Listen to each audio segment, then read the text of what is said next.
Ya, pemirsa, Sritex bukan satu-satunya perusahaan yang melakukan PHK massal di Indonesia di tahun 2025 ini. Tekanan ekonomi dan perubahan pasar global turut berdampak semakin meluas menimpa berbagai sektor industri, mulai dari manufaktur, elektronik, hingga tekstil dan startup. Dan untuk membahas ini sudah bersama kami, Wakil Menteri Tenaga Kerja Emmanuel Ebenezer dan juga Presiden Konfederasi Serikat Pekerja Indonesia Said Iqbal. Assalamualaikum, selamat sore Bang Noel, Bang Said Iqbal. Ya, Waalaikumsalam, selamat sore. Terima kasih sudah bergabung bersama kami di sini sore dengan Juno. Saya izin ke Bang Noel dulu. Bang Noel, kita tahu ini ada Sritex yang terbaru dan ini bukan yang pertama di 2025 ini. Dengan dinamika global yang berlangsung, Bang, bagaimana pemerintah mengantisipasi ancaman PHK ini agar tidak berlanjut, Bang Noel? Ya, kita sih berharap ini tidak terjadi ya. Kita juga prihatin terhadap kejadian di Sritex dengan PHK massal ini. Sebetulnya kita sudah melakukan upaya-upaya yang luar biasa lah dengan menahan untuk tidak ada PHK di Sritex, dan itu disepakati oleh manajemen. Nah, kemudian ada proses hukum yang nggak bisa kita intervensi terkait kurator. Ya, kami hanya bisa melakukan upaya-upaya lain terkait misalnya jaminan kawan-kawan buruh untuk tetap mendapatkan pesangon, dan juga JKP juga JHT. JKP itu jaminan kehilangan pekerjaan, dan juga JHT jaminan hari tua.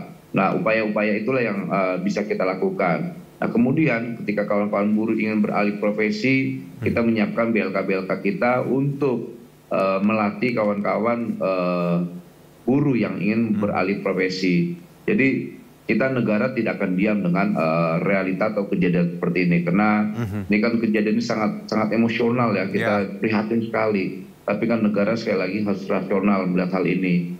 Makanya kita harus siap menjamin terkait hak kawan-kawan buruh. Karena gini, banyak juga PHK-PHK di luar sana di lain Sritex, biasanya manajemennya kabur. Kalau ini kan manajemen bertanggung jawab. Mereka punya komitmen, kami tidak akan lari. Ya. Semoga jaminan ini kita kawal, jangan sampai mereka melarikan lari dari tanggung jawabnya sebagai perusahaan. Jadi sekali lagi saya sampaikan duka yang cukup besar terhadap kejadian PHK massal ini. Baik, Bang Noel, ini tentunya bukan yang ingin kita inginkan, tapi tadi terjadi pemerintah sudah berkomunikasi ya Bang ya dengan kurator, manajemen. Oke, saya ke Bang Said Iqbal. Bang, ya, ini bukan yang pertama. Kita tahu ada Sanken ya, Yamaha Musik juga saya dengar. Anda dari KSPI sendiri, bagaimana Anda melihat gelombang PHK yang 2025 saja baru mulai loh Bang, ini bulan Maret. Bagaimana Bang Said? Ya, terima kasih. Pertama tentu KSPI dan Partai Buruh mengapresiasi kerja-kerja khususnya Bang Noel ya, Wamenaker kita. Semangatnya luar biasa. Keberpihakannya pada buruh juga ditunjukkan sebagai wakil pemerintah, memberikan juga setidaknya rasa aman ya untuk bahwa pemerintah hadir, negara hadir. Saya mewakili kawan buruh, ucapin terima kasih. Yang kedua, izinkan saya mungkin agak sedikit berbeda, tapi bukan ingin menyalahkan Pak Wamenaker atau pemerintah ya, tapi sikap Partai Buruh dan KSPI. PHK yang dilakukan di Sritex itu tidak hanya di Sritex, tapi dia ada anak perusahaan Sritex, ada juga supplier-supplier, termasuk pedagang kecil. Itu laporan yang kami terima bisa mencapai ratusan ribu buruh yang terancam kehilangan pendapatan dan tidak akan punya pekerjaan dan menjelang Lebaran. Ini persoalan yang serius di tengah badai ancaman PHK yang tadi sudah disebut di perusahaan-perusahaan lainnya. Sektor otomotif, khususnya truk dan dump truck, elektronik, tekstil, garmen, sepatu, itu pasti akan terpukul. Perkiraan kami di Litbang Partai Buruh dan KSPI akan terjadi PHK sekitar 187.000 orang. Total tidak hanya Sritex. Sritex paling terbesar dengan grupnya. Yang kedua, kami ingin mengatakan Partai Buruh dan KSPI berpendapat PHK di Sritex adalah ilegal dan melanggar undang-undang. Baik undang-undang keputusan Mahkamah Konstitusi nomor 68 tahun 2023 maupun undang-undang Ketenagakerjaan nomor 13 2003 dan juga undang-undang Cipta Kerja yang masih sebagian berlaku di luar keputusan MK. Di dalam mekanisme PHK dijelaskan di beberapa undang-undang yang saya sebutkan tadi, dan keputusan MK itu harus didahului dengan bipartit. Nah, pertanyaannya bipartitnya sudah apa belum? Mungkin sudah. Pertanyaan berikutnya, mana isi kesepakatannya? Saya sudah periksa nggak ada kesepakatan apapun. Dan tadi dari berita-berita kan jelas bahwa buruh pun tidak tahu apa isi kesepakatan apabila terjadi PHK. PHK ini akibat apa? PHK kan macam-macam. PHK akibat penutupan perusahaan, PHK karena disharmonis, PHK yang termasuk juga pilot. Kalau memang dia pilot, yang semua harta kekayaan dan aset perusahaan yang sudah dikuasai kurator, berapa hak-hak buruh? Hak pesangonnya, hak penghargaan masa kerjanya, uang penggantian haknya yang 15% kalau ada, dan juga berapa kali nilai pesangon. Semua itu tidak ada di dalam isi kesepakatan. Dengan demikian bipartitnya yang outputnya adalah isi kesepakatan tidak ada dan sampai hari ini tidak ditemukan, maka ilegal PHK tersebut. Walaupun sudah dinyatakan pilot. Itu urusan pengusaha dengan negara, dengan supplier, tapi dengan buruh tidak. Nah, yang berikutnya, kami tidak pernah melihat Dinas Tenaga Kerja dalam hal ini tripartit pegawai perantara itu tidak berfungsi. Dia hanya mengatakan sudah pilot. Ya terus tugasmu apa? Tugasmu adalah memastikan bahwa kesepakatan itu ada nggak buruh yang menolak. Ada puluhan orang yang sudah mendatangi posko orange-nya Partai Buruh dan KSPI. Kami buka posko. Mereka menolak karena mereka nggak tahu berapa hak-haknya. Nah, itu alasan yang kedua, ilegal. Alasan yang ketiga ilegal adalah kalau memang ini PHK diakibatkan karena pilot, siapa yang akan membayar upah buruh kalau terjadi penjualan aset oleh kurator setahun? Siapa yang bayar upah setahunnya? Kami udah pengalaman 5 perusahaan besar, itu kebetulan 2 diantara saya tangani langsung, 3 saya kasih ke kawan-kawan. Saya punya pengalaman yang sangat menyakitkan. Bang Said, itu. Langsung saya ke Bang Noel. Bang, kalau tadi Bang Said dan KSPI menilai ini ilegal ya. Sebenarnya tadi Anda menyebutkan pemerintah sudah berkomunikasi ya untuk mencegah ini terjadi. Sudah tadi ada mitigasi, namun ada beberapa alasan yang mungkin akhirnya memang tidak bisa dicegah. Kalau dari laporan seperti ini bagaimana Bang Noel tanggapannya? Ya, ini kan sikap Partai Buruh yang dipimpin oleh Bang Said Iqbal ya sebagai Ketua Umum. Beliau sangat paham sekali alur regulasi itu. Makanya pertanyaan beliau itu langsung terlontarkan pernyataan bahwa itu hal yang sangat ilegal karena memang tidak ada bipartitnya, tripartitnya. Karena ini juga harus dipahamin bahwa kepilotan ini kan domainnya hukum ya. Kita tidak bisa mengintervensi langsung ke wilayah itu. Yang bisa kita lakukan Kementerian Tenaga Kerja adalah bagaimana menjaga hak-hak kawan-kawan buruh atau pekerja bisa diperhatikan gitu loh. Kalau soal hukumnya saya tidak mungkin bisa terlalu jauh. Jadi biarkan kawan-kawan Partai Buruh, memang ini domainnya kawan-kawan Partai Buruh bersikap gitu loh. Dan saya rasa sikap kawan-kawan Partai Buruh udah benar lah, tidak salah karena melakukan ini memang tidak bagus, tapi harus dipahamin saya sebagai Wakil Menteri Tenagakerjaan yang sudah melakukan upaya-upaya maksimal dalam mencegah yang namanya PHK massal ini. Baik, Bang Said, kalau tadi pemerintah ya bisa melakukan hal-hal tadi, walaupun ada beberapa domain yang mungkin tidak bisa banyak bergerak gitu. Menurut Anda apa yang harusnya setelah Stritek terjadi, apa yang harus dilakukan pemerintah agar hal serupa tidak terjadi dan juga kita tahu ancaman PHK ini bisa saja makin buruk bulan-bulan ke depan. Bagaimana, Bang Said? Ya, sekali lagi betul Pak Wamenaker tadi ya, Bang Noel itu. Jadi upaya beliau memang sudah optimal, semangatnya luar biasa. Cuma memang ada keterbatasan. Karena ini kan ada lintas menteri. Bahkan kan tadi iNews menayangkan kan Sindonews bahwa Menko Perekonomian pun nggak bisa bilang apa-apa. Karena memang sudah diputuskan pilot. Nah, ada undang-undang termasuk yang diputuskan oleh MK, termasuk Undang-Undang Nomor 13 2003 tentang PHK akibat pilot. Yang tadi saya bilang, PHK itu macam-macam akibatnya. Ada 9 alasan terjadi PHK. Nah, PHK terhadap pilot, dia ada mekanismenya. Nah, mekanisme itulah yang kita akan pakai. Itu yang celahnya akan diambil oleh Partai Buruh dan KSPI dengan membentuk posko. Kami sudah membentuk satu posko Tapi tentu nanti kami akan berkoordinasi dengan Bang Noel juga. Karena semangat Bang Noel ini menjadi semacam bara untuk kami bekerja lebih sesuai mekanisme aturan. Karena dari sisi wakil menteri semangatnya, jiwanya udah benar, perlindungan, dan itu sudah diminta oleh presiden kan. Bang Noel udah pada posisi yang benar. Cuma kita sadar ada keterbatasan. Oleh karena itu kami tahu ini ada kekuatan, ya. Kekuatannya adalah saya nggak tahu kekuatan apa, tapi kita akan gali. Mudah-mudahan positif. Mudah-mudahan positif. Karena ada dua kemungkinan. Akan masuk investor baru dengan membeli murah, ya, bisa jadi investor baru itu di pemilik perusahaan bikin PT baru. Ini udah sering terjadi, Bang Noel. Sehingga nanti dia beli murah dan melalui kurator, dan dia pasang orang-orang tertentu.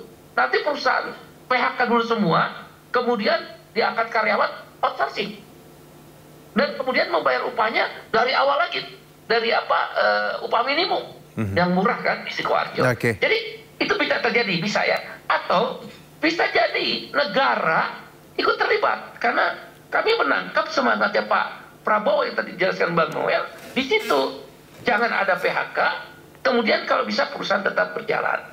Nah, alhamdulillah, saya baru saja berkomunikasi dengan seorang pejabat negara, langsung diperintahkan oleh Presiden Prabowo nih Bang Noel, tapi saya belum bisa sebutkan, ya, insya Allah saya diminta tunggu sampai hari Senin, dan saya yakin pejabat negara ini adalah pengambil keputusan yang bisa dipercaya, karena diperintahkan oleh Presiden. Saya diminta suruh sampai Senin, akan ada langkah-langkah dari pemerintah, dalam hal ini Presiden. Bisa jadi apa yang menjadi harapannya Bang Noel dan kami semua akan terwujud. Amin. Dan beliau meminta jangan sampai ada aksi dulu. Kasih kesempatan negara dalam hal ini untuk melakukan langkah-langkah. Dan saya tadi sudah dijelaskan. Dari penjelasan sesaat itu, kami menangkap semangatnya bagus. Bang Said. Itu yang sampai kami tunggu. Nanti siapa investor barunya? Senin ya, bagaimana Bang nanti Said karyawan bekerja kembali. Kabarnya Senin kira-kira ya, bisa kita dapat ya? Senin. Senin kami dapat jawaban. Insya Allah ya. Insya Allah. Nah, Bang Said dan juga Bang Noel, kemarin juga yang menarik Bang Said dan Bang Noel bahwa kalau kita bicara mitigasi, kemarin saya berbincang dengan Kepala Badan Penyelenggara Jaminan Produk Halal ya, Bapak Ahmad Haikal Hasan. Beliau menyebutkan dia membuka peluang bagi para pekerja Sritex yang di PHK untuk menjadi pendamping proses produk halal. Kita simak berikut pernyataannya. Itu kita buka peluang loh. Ayo daftarkan. Kita akan rekrut sebagai pendamping proses produk halal dengan pendapatan yang cukup baik gitu ya. Cukup baik pendapatannya. Bahkan kalau satu hari dia bisa mendampingi 3 aja pelaku usaha, maka 1 bulan dia akan mendapatkan lebih daripada 10 juta rupiah. Khusus untuk kasus yang sedang terjadi, kami akan segera aktif untuk menghubungi perwakilan-perwakilan yang ada di sana untuk segera kita ajak bagaimana solusinya, siapa yang berminat, kami buka peluang, silakan begitu. Baik. Itu kemarin Bang Noel dan juga Bang Said. Nah, saya ke Bang Noel. Bang, kalau kita bicara langkah mitigasi ketika ini terjadi, bagaimana penyerapan tenaga kerja di sektor lain? Kalau tadi kan Badan Halal membuka peluang. Bang Noel, apakah juga memberikan tadi selain BLK ya, ada hal-hal lain yang dilakukan pemerintah agar ada penyerapan tenaga kerja yang sudah jadi pengangguran saat ini? Ya, itu kan salah satu bentuk negara hadir dengannya Pak Haikal sebagai Kepala Badan Halal itu. Nah, ini kan intervensi-intervensi negara dalam mengupayakan untuk tidak terlalu jauh PHK massal ini terjadi. Jadi ya banyaklah upaya-upaya kita lah gitu. Jadi ya semua lembaga kementerian di Kabinet Merah Putih ini melakukan upaya-upaya maksimal. Ya, tapi emang ini ya tidak bisa terbendung, tapi ya tetap kita melakukan upaya lah. Kita tidak ada yang duduk manis di rumah tidur-tiduran. Pak Ketua Umum Partai Buruh paham sekali situasi itu. Beliau sangat paham lah. Gitu. Kita ini bekerja kok pagi, siang, sore, malam. Apapun yang terjadi kita respon. Kita nggak diundang kongkang-kongkang kaki. Gitu. Tadi apa yang disampaikan Pak Haikal itu betul sekali. Dia koordinasi ke saya. Tapi kan ini semua juga harus kita jalankan lah, nggak bisa. Ada banyak perusahaan-perusahaan misalnya kayak di Garut. Ada Ultimate Nobel Indonesia itu menerima resapan tenaga kerja sekitar 10.000. Kemudian Huawei dengan sub-sub itunya anak perusahaannya menerima kurang lebih 35 atau berapa gitu. Dan ini kan harus kita organisir semua. Banyak juga perusahaan-perusahaan mitra-mitra industrial kita minta coba kalian berapa kira-kira membutuhkan lapangan pekerjaan. Dan nanti kan kita akan publish ya, karena gini, hambatan-hambatan pencari kerja, hambatan-hambatan investasi, biasanya yang merusak itu preman-preman di bawah dan juga ormas-ormas gitu. Dan kita ini kan sudah sudah letih lah, tapi kan kita tidak boleh larut di situ. Dan ini upaya-upaya ini kita lakukan. Kita aja bagaimana marahnya dengan kejadian ini, apalagi kawan-kawan buruh dan juga partai buruh. Partai buruh lebih paham realita itu, regulasi, realita di bawah dan semuanya. Makanya saya bilang syukur ada partai buruh. Kalau tidak ada gimana orang-orang ini? Terima kasih. Baik, Bang Said, langsung Bang Said. Kalau tadi pemerintah berkoordinasi dengan Badan Halal membuka peluang, Anda melihat mitigasi yang dilakukan apakah sudah cukup baik atau bagaimana peran Serikat Pekerja mendampingi anggota yang sudah terkena kemarin di Sritex? Segala upaya yang dilakukan oleh pemerintah, di mana membuka penyerapan lapangan kerja harus diapresiasi ya. Dan seperti Bang Noel bilang betul. Teman-teman, khususnya saya Bang Noel lah ya, khususnya saya tahu Bang Noel, nggak diem aja tuh, itu kerja keras itu. Minimal saya semangat ya, bagi saya itu udah membahagiakan hati kita. Tentang ada keterbatasan, kita pahami. Nah khusus untuk Sritex, seperti tadi saya sudah sampaikan, dari komunikasi kami, kesepahaman kami dengan pejabat negara ini, nampaknya penyelesaiannya akan berbeda. Nggak bisa seperti itu. Insya Allah nampaknya bagus sekali ya kan? Tapi saya harus menunggu sampai hari Senin ya, dan beliau adalah orang yang langsung diminta oleh Pak Prabowo menangani kasus ini. Memang saya juga menyampaikan, Pak, tapi kan nggak ada kesepakatan, ini yang kami soroti. Iya, nanti kita akan tuliskan tertuang. Pokoknya kesepakatan sudah kita digodok, dan hari Senin saya kasih tahu ke kamu bahwa kesepakatan itu nanti akan memberikan yang terbaik. Yang penting isinya saya sampaikan harus hak-hak buruh, dia bisa kerja kembali di mana. Jadi tidak akan seperti yang Menaker bilang, ada 10.666 lowongan pekerjaan baru di Sukoharjo. Enggak. Itu enggak ada hubungannya. Enggak ada hubungan. Begitu pula enggak ada hubungannya dengan yang tadi Pak Haikal sampaikan, enggak ada hubungannya. Jadi khusus Sritex, ini memang perintah Presiden langsung, akan ada penanganan dan bahkan akan hidup kembali perusahaan ini. Ya insya Allah nih, tapi kan saya nggak bisa ngomong sekarang karena saya diminta menunggu sampai hari Senin. Akan hidup kembali ini perusahaan. Apakah tadi bentuknya investor baru? Apakah negara hadir seperti yang Bang Noel selalu sampaikan? Apakah kemudian diganti tim manajemennya? Kami diminta menunggu hari Senin. Kami akan coba berkomunikasi lagi. Barulah nanti setelah hari Senin saya bisa menyampaikan sikap daripada Partai Buruh dan KSPI berkenaan dengan Sritex. Tapi intinya ini baik, Nah, dan karyawan memang belum tahu ini yang memang belum bisa disampaikan mungkin ya. Tapi dari penjelasan beliau ini saya menangkap justru akan dihidupkan kembali. Jadi ordernya itu bisa nanti pakaian-pakaian tentara, TNI, Polri, ASN itu dihidupkan lagi gitu loh. Berarti Bang Said kalau ya nanti ada kabar ini kalau sudah nanti divalidasi, dikonfirmasi bahwa mereka yang 10.000 tadi bisa bekerja lagi. Bisa bekerja lagi insya Allah. Ya, tapi tidak seperti yang digambarkan tadi ya oleh Pak Haikal atau Pak Menaker sebelumnya akan disalurkan ke perusahaan. Enggak ada itu. Itu enggak ada. Saya tangkap tadi enggak ada. Bahkan jauh lebih baik dari itu. Jauh lebih baik dari itu. Ya memang sebetulnya ada proses rekrutmen baru nanti. Tapi kan saya juga nggak mau publikasi lah. Baik.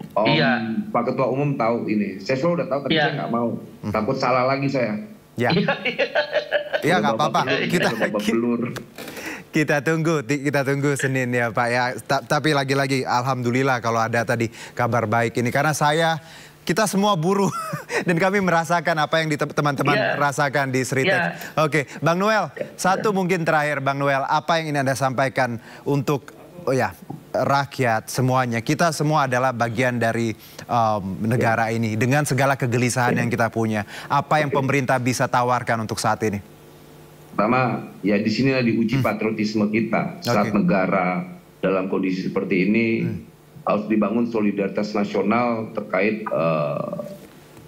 problem PHK ini, dan kita juga tidak tinggal diam. Dan saya sampaikan sekali lagi bahwa negara akan selalu hadir di tengah-tengah persoalan ini. Itu.